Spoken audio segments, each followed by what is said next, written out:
Assalamualaikum grade 6. We are going to start our first lesson from course book, and this is humor unit number 1. Here is some pictures of well-known comic actors. We have to name them.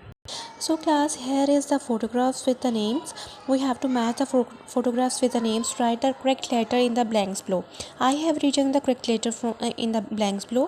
आपने भी इसी तरह से return करनी है और ये आपका बुक वर्क है। क्लास अब हम मूव करते हैं फ्रॉक्स इन द फाउंटेन। मैं इसकी ट्रांसलेशन करने लगी हूँ, स्टोरी बताने लगी हूँ। इसके बाद आपको थोड़ा सा बुक वर्क करवाऊँगी, वो आपने बुक्स पे करना है और उसको लर्न करना है। स्टोरी क्या है, मैरी गोल्ड को इंट्रोड्यूस करवाते हुए ये मैन बोल रहा है कि इसकी बहुत ज़्यादा डिमांड है पूरी कंट्री में, हर ओकेजन के लिए इसको यूज़ किया जाता है। और वो अपना इंसिडेंट बताता है। एक दफ़ा उसने पहना हुआ था और उसकी पेटल में से एक बी ने इसकी चिन के ऊपर काट लिया था।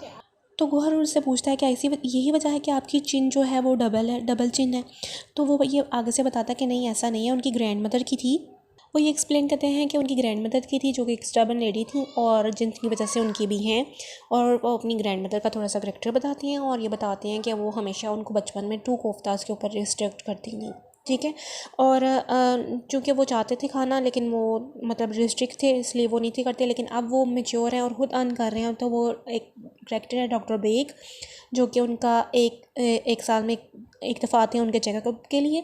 और वो उनको बता रहे हैं कि वो अब 4 कोफ्तास खाते हैं और 1 प्लेट खाते हैं, ठीक है, राइस की। और वो जो डॉक्टर है वो ये कहता है कि इसीलिए शायद आप ओवरवेट फ़ील हो रहे हैं और आपको अल्ज़ाइमर्स एक बीमारी का नाम लेते हैं वो फ़ील हो रही है, ठीक है। उसके बाद वो बातें करने लगते हैं मैरी गोल्ड की, कि उनकी ग्रैंड मदर जो थी वो मैरी गोल्ड क्यों रखती थी। वो इसीलिए रखती थी कि उनकी खुशबू से, उनका मानना था कि उनकी खुशबू से जितने भी स्नेक्स हैं वो घर से भाग जाते हैं, ठीक है।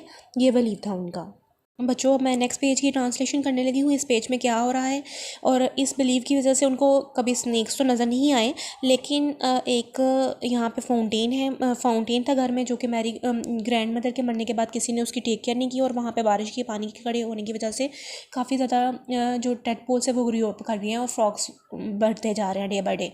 उन्होंने यहाँ पे लाके फ़िश को रखा था स्पाउंड में, लेकिन फ़िश जो थी वो क्लीन एंड क्लियर वाटर में बढ़ती हैं। लेकिन यहाँ पे टेडपोल्स काफ़ी ज़्यादा बढ़ते जा रहे थे, जिनकी वजह से वो घर के लोग काफ़ी ज़्यादा, मतलब अब आंट मेबल का करैक्टर शो किया गया है कि वो काफ़ी ज़्यादा डिस्टर्ब होती थी, क्योंकि उनकी आवाज़ जो थी वो बहुत ज़्यादा अनोइंग थी। मैंडक्स की डे बाई डे वो उनके वरांडा तक आ रहे थे और वो काफ़ी उनसे डिस्टर्ब थी, ठीक है। तो नेक्स्ट पेज पे वो इसका सोल्यूशन सोचने की कोशिश कर रहे हैं। वो चाहते हैं कि सारे जो मेंढक्स हैं टेडपोल्स को हम एक बॉक्स में बास्केट में इकट्ठा करते हैं और उसको डिस्पैच कर देते हैं, फ्रांस या चाइना में एक्सपोर्ट कर देते हैं। लेकिन एंड पे इनको एक आइडिया देते हैं जो सुपरिटेंडेंट हैं वहाँ स्टेशन मास्टर के। वो ये कहते हैं कि इसकी परफेक्ट प्लेस, इन क्रीचर्स की परफेक्ट प्लेस ज़ू है, ज़ू में इसको भेजा जाए, ठीक है। फिर वो लास्ट में ज़ू में भेजते हैं। वो ये राय देते हैं कि जो स्टेशन के आवारा कुत्ते थे वो भी हमने ज़ू में ही भेजे थे, तो इनकी भी बेस्ट प्लेस क्या है, ज़ू। लेकिन इस पेज में ये भी एक इंसिडेंट होता है छोटा सा, जिसकी वजह से आंट मेबल काफ़ी ज़्यादा जो स्ट्रीम करती हैं और हेल्प के लिए बुलाती हैं, क्योंकि वो बात ले रही थी तो वहाँ पे उनका फ्लश आउट करके एक मेंढक बहुत बड़ा उनके आम पे भी गिर जाता है, ठीक है। ये वाक़या भी इसमें और काफ़ी अम्यूज़ होते हैं सब। सो क्लास, ये this is the story of this chapter.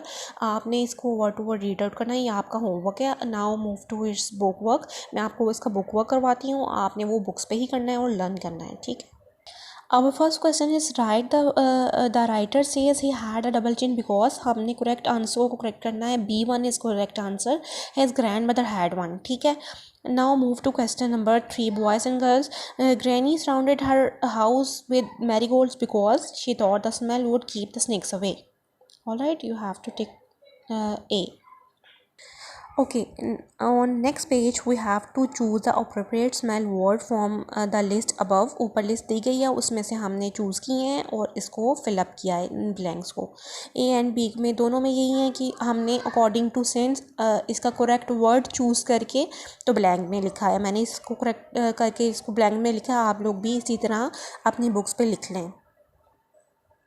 Next page पे एक्सप्लेन किया गया है सिलेबस के बारे में। सिलेबल को हमने अंडरलाइन करना है, कितने सिलेबल हैं, साउंड क्या है वोवल की, वो मैंने अंडरलाइन किया है। गार्डन में 2 सिलेबल हैं, गार्डन। हेल्पिंग्स में कितने सिलेबस हैं बच्चों, हेल्पिंग्स ये 2 सिलेबस हैं। मैंने इसको अंडरलाइन किया है। इसी तरह 1 से लेकर 5 तक 2 सिलेबस हैं उन्होंने लिखा हुआ है, लेकिन नेक्स्ट 6 से लेकर 10 तक इसमें 3 सिलेबस हैं और हमने अंडरलाइन करना है. मैंने इसी तरह सिंपली अंडरलाइन कर लिया है. It's very easy. You have to do like this. Okay class, now move to next page. It's very easy work. यहाँ पे हमने ना आंसर करना है यूजिंग हमने यूजिंग क्या करनी है 3 टाइम्स, वंस, वन और ट्वाइस. ये यूज़ करते हुए हमने आंसर करने हैं. क्वेश्चन नंबर 1 है, how often do you visit your grandparents? I visit to my grandparents once a week. Question number 2, how many times do you brush your teeth every day? I brush my teeth twice a day. How often do you go to the movies? Once a year. How many times did you go on a trip last year? I went 3 times on a trip last year. How often do you go to library? Twice a week. It's last question of our book work. Give reasons of the following. Remember to use because. Because को use करते हुए हमने ये exercise को fill up किया है. Climbing K2 is difficult because of unpredictable weather. And natives lives in igloos because of hunting. Primitive peoples lived in caves because it considered ideal place for shelter. We plant trees because tree provides oxygen.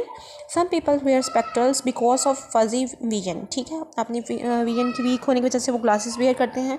So here is end of your book work. You have to write like this and learn it.